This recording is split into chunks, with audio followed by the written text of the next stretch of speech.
Hello students, how are you all? I hope you all are fine and safe at home. This is your business studies lecture and the chapter is controlling. In my previous video I have discussed about meaning of controlling. Now let's start with the importance of controlling. Importance of controlling now.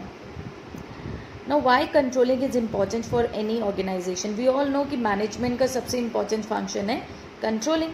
Each and every function is important, yes, but controlling is important because it find out the deviations and again planning start हो जाती है. That's why.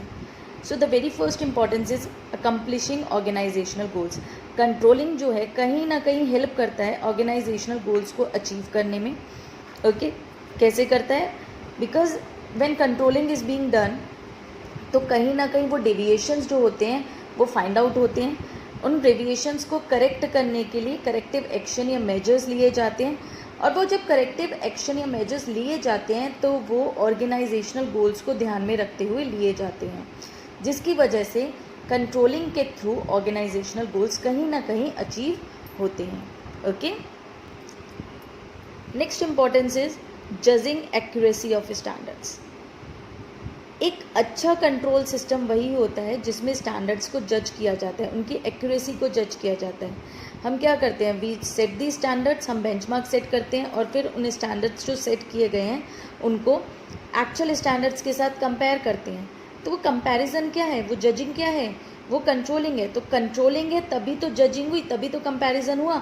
अगर controlling ही नहीं होती, अगर कोई ऊपर manager या सुपरवाइजर ही नहीं होता तो कौन कंपैरिजन करता या कौन जज करता. सो कंट्रोलिंग इसलिए भी इम्पॉर्टेंट है क्योंकि यहाँ पर स्टैंडर्ड्स की एक्यूरेसी को जज किया जाता है. Next is making efficient use of resources. Of course manager क्या करता है, एक अच्छा मैनेजर जब कंट्रोलिंग करता है तो वो ये भी ध्यान रखता है कि जो उसके सबॉर्डिनेट्स हैं वो रिसोर्सेज को प्रॉपरली एफिशिएंटली यूटिलाइज कर रहे हैं या नहीं कर रहे हैं.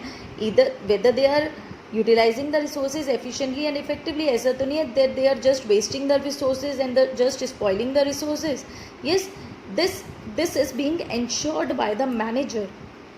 Okay, next importance is improving employ motivation. Of course controlling improves the employee motivation. How?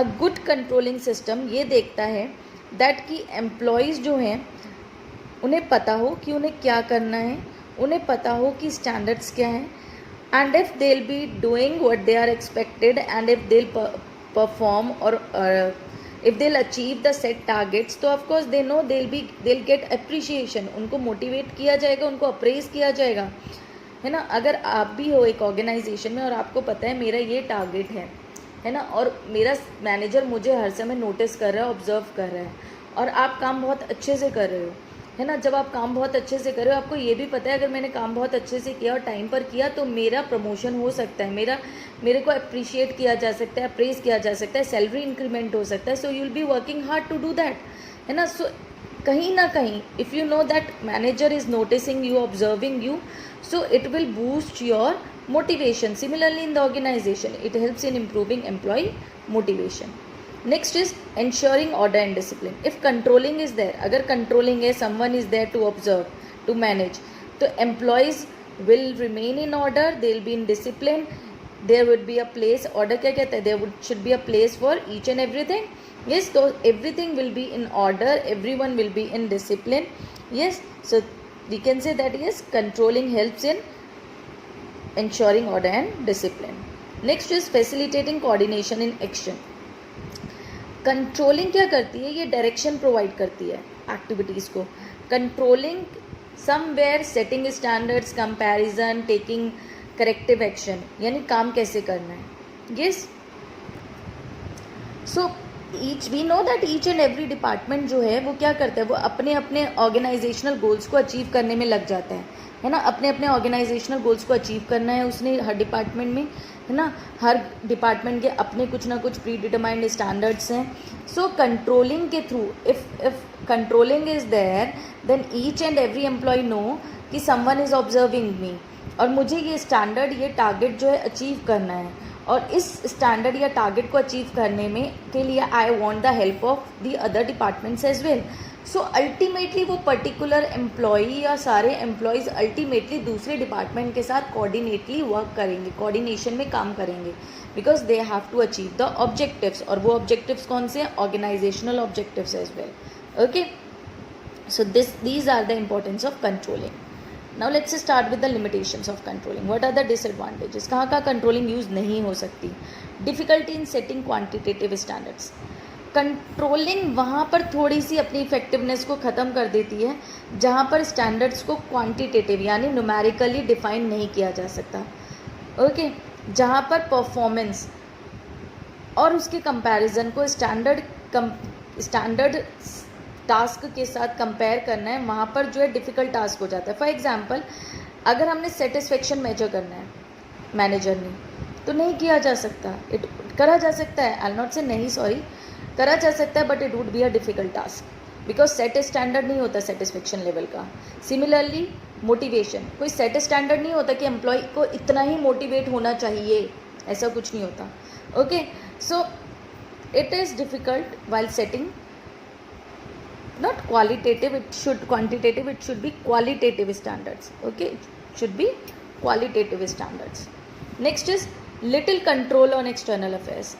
Controlling वहाँ पर बेकार हो जाती है जहाँ पर एक्सटर्नल फैक्टर जो है वो अफेक्ट करते हैं बिजनेस को, बिजनेस एनवायरनमेंट। डीमोनेटाइजेशन आया, जीएसटी आया, न्यू टेक्नोलॉजी आ गई, कोई भी चीज़ नहीं होती है अगर, तो उसका अफेक्ट ऑर्गेनाइजेशन पर पड़ता है। उस टाइम पर ऑर्गेनाइजेशन उन चेंजेस को एकदम से कंट्रोल नहीं कर पाता, बिकॉज अगर डीमोनेटाइजेशन आया तो क्या किसी भी बिजनेस एंटरप्रेन्योर के कंट्रोल में है? Government is taking the decision, किसी के कंट्रोल में नहीं है। तो वहाँ पर जहाँ पर एक्सटर्नल फैक्टर्स होते हैं वहाँ पर उन पर ऑर्गेनाइजेशन का कंट्रोल कम होता है। रेजिस्टेंस फ्रॉम एम्प्लॉयज़, कंट्रोलिंग कई बार जो है एम्प्लॉयज़ से रेजिस्ट करी जाती है। एम्प्लॉयज़ हमेशा कंट्रोलिंग को रेजिस्ट करते हैं, उन्हें लगता है हमारे ऊपर रिस्ट्रिक्शन है, हमारी फ्रीडम के ऊपर रिस्ट्रिक्शन है, हमें अपने अकॉर्डिंग काम नहीं करने दिया जा रहा है, हमें अपनी मर्जी से काम नहीं करने दिया जा रहा है। फॉर एग्जाम्पल, CCTV कैमराज लगा दिए जाएँ अगर, then what will happen? The employees will not give their best. If someone is watching them, continuously observing them daily, every day, हर दिन उन्हें कोई ऑब्जर्व कर रहा है, बार बार कर रहा है, तो समवेयर वो डीमोटिवेशन, अनसेटिस्फेक्शन जो होता है वो स्टार्ट हो जाता है, इमर्ज होना एम्प्लॉयज़ के बीच में, and they start like thinking negative things about the organisation, and of course somewhere their efficiency also degrades. उनकी क्वालिटी जो है, क्वालिटी ऑफ वर्क है, वो भी कहीं ना कहीं डिग्रेड हो जाता है। Next is controlling is a costly affair. Of course controlling costly affair है बिकॉज इसमें बहुत सारा एक्सपेंडिचर है रिगार्डिंग टाइम एंड एफर्ट। एक छोटा एंटरप्राइज तो कंट्रोलिंग नहीं कर सकता, अगर हम CCTV कैमराज की बात कहें तो उनके लिए एक्सपेंसिव सिस्टम होगा। ओके, वहीं अगर हम बात करें, managers must ensure that the cost of installing and operating a control system should not exceed the benefits derived from it. ऐसा भी ना हो कि CCTV कैमराज या जो भी कंट्रोलिंग सिस्टम लगाया है वो बहुत महंगा लगा दिया, बहुत एक्सपेंसिव लगा दिया और उससे होने वाले बेनिफिट्स बहुत कम है। ओके, तो जहाँ पर ज़रूरत है वहाँ पर उस कंट्रोलिंग सिस्टम की ज़रूरत है। Okay, because it is a costly affair. Okay, so relationship between planning and controlling, a topic is here I am going to discuss that how planning and controlling are related to each other, how they are interrelated to each other. as I have told you कि controlling में हम लोग deviations find out करते हैं और इन deviations को correct करने के लिए दोबारा से planning की जाती है. So somewhere planning and controlling are interrelated, correlated with each other. Okay, we can say that कि standards of performance जो हम बनाते हैं, जो कंट्रोलिंग के लिए जो भी सेट करते हैं स्टैंडर्ड्स, वो हमें प्लानिंग ही देती है. ऑब्जेक्टिव्स जो होते हैं वो हमारे प्लानिंग में ही डिसाइडेड हो जाते हैं. उन्हीं ऑब्जेक्टिव्स को ध्यान में रखते हुए स्टैंडर्ड्स को सेट किया जाता है और उन्हीं को कंपेयर किया जाता है एक्चुअल स्टैंडर्ड्स के साथ कंट्रोलिंग में. ओके, तो जैसे ही प्लानिंग कर दी जाती है, प्लानिंग इम्प्लीमेंट होती है, जैसे ही प्लानिंग इम्प्लीमेंट हो जाती है वहीं से कंट्रोलिंग जो है स्टार्ट हो जाती है, बिकॉज मॉनिटरिंग का प्रोसेस जो है वहीं से स्टार्ट हो जाता है. That's why we'll say that planning without controlling is meaningless. अगर प्लानिंग कर ली, अगर स्टैंडर्ड सेट कर लिए, है ना, ऑब्जेक्टिव सेट कर लिए, बट उनको मॉनिटर नहीं करा, तो हो सकता है कि वो ऑब्जेक्टिव्स अचीव ही ना हो। तो प्लानिंग करने के बाद कंट्रोलिंग करना ज़रूरी है, बिकॉज मॉनिटरिंग होगी तभी ऑब्जेक्टिव्स अचीव होंगे।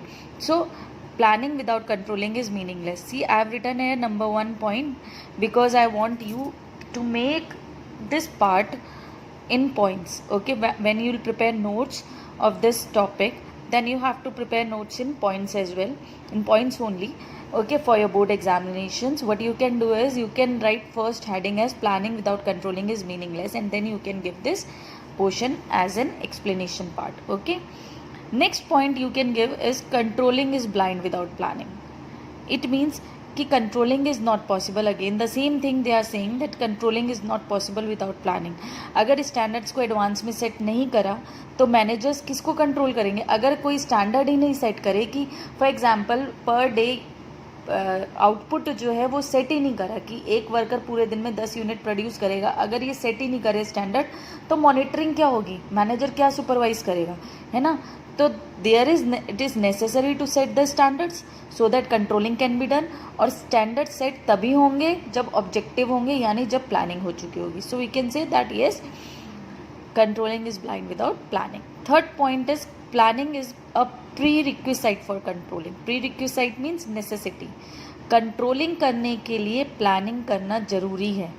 अगर ये सोचा जाए कि कंट्रोलिंग हो सकती है बिना प्लानिंग के, तो that is foolishness. Without planning there cannot be any of the controlling. Okay, planning actually क्या होती है? Planning we know that it is an intellectual process.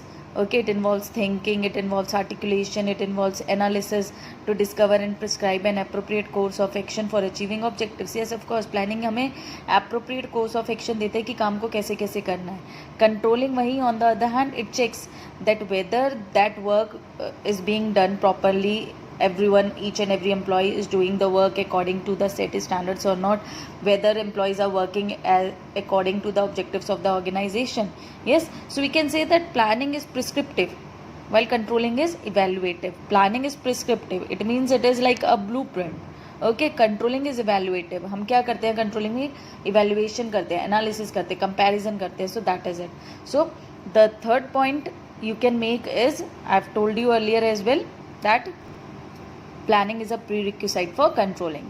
Next point, this is very important for your board exams. Planning is looking ahead while controlling is looking back. This statement is partially correct. Sometimes you get this question in your board exams, that how can you say that planning is looking ahead while controlling is looking back? Okay, so planning is forward looking, we can say, and controlling is backward looking. Planning is the first function of management, तो इसलिए हम उसे कह सकते हैं looking ahead या forward looking, क्योंकि उसके बाद ही काम होता है। Controlling is looking back, backward looking, because उसमें देखा जाता है काम कैसे हुआ। Okay, so this statement is partially